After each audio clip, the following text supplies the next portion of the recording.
The rocks and trees across the Upper Cumberland provide so much beauty for us to enjoy. But William Kooienga, an artist in Dowelltown, Tennessee, uses his skill to also bring out their inner beauty, showing off the grain and texture in beautiful, sleek lines and designs.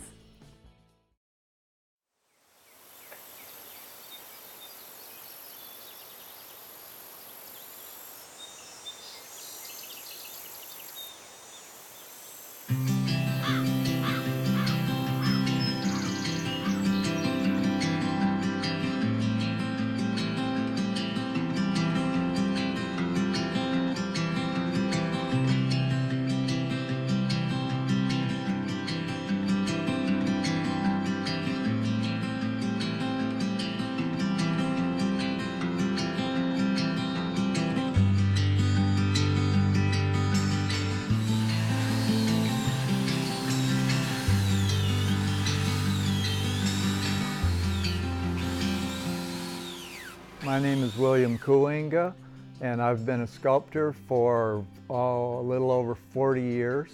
Taught school for a few years after college and started teaching the kids sculpture and loved that, so started doing it full time and been living as an artist for that long.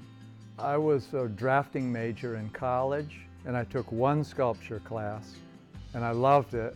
So when I ended up graduating and teaching, sculpture was more exciting than drafting. The natural materials, you know, I'm real into the beauty of the materials, and so my work kind of shows the beauty of wood, stone, even metal. You know, I really like to show off the natural material.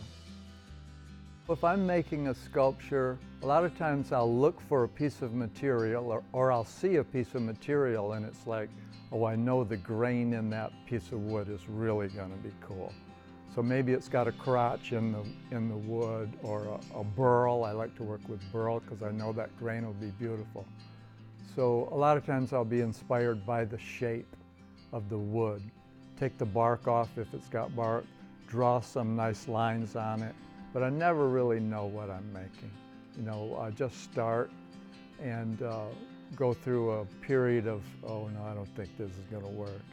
But make it work and just keep working until I'm happy. With wood, it's a chainsaw. You know, start with a chainsaw, shape it in within a 1/4 inch of what I want, and then grind it down, smoother, smoother, smoother. Always a high furniture finish, using a polyurethane or an oil finish. No finish on top of the wood, it's all in the wood, so you can actually feel what the wood feels like. So again, it's about the material for me. And the stone also is a real high gloss finish and show off the beauty of the stone.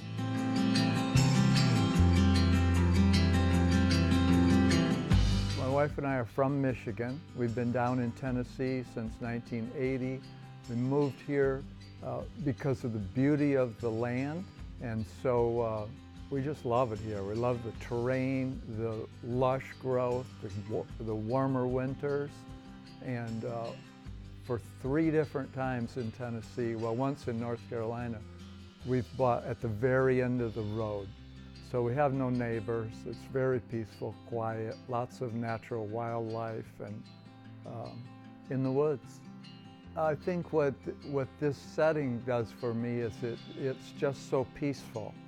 And so, yeah, I'm very inspired by nature, but I don't know if you would look at my work if you would see that so much. My work is quite abstract or non-representational. More along the lines of Jean Arp, real flowing kind of shapes. I want to just express what comes natural. So I try to do that. You know, I do a lot of commissions, furniture commissions also, but I enjoy most of all just free form, see what happens. Right off the bat, I've always made this line, and interestingly enough, my son works with me. And the very first thing he did can't tell it from my work, so it must be in the genes. As I've gotten older, you know, my style has changed. You might say improved, in that I am more adept with tools, and I know what I can do and what I can't do. But as I said, that line, that sensuous, smooth line is always there. I just work it and use it in different ways. My advice to a young artist is, I always say, if you cannot be an artist, don't. Because it's not an easy life. Unless you're just going to do it as a side thing, but it's a hard way to make a living. But the pleasure of being creative and seeing something coming into being in front of you is just exhilarating. And I feel very fortunate that I can get up in the morning and be creative, see what happens.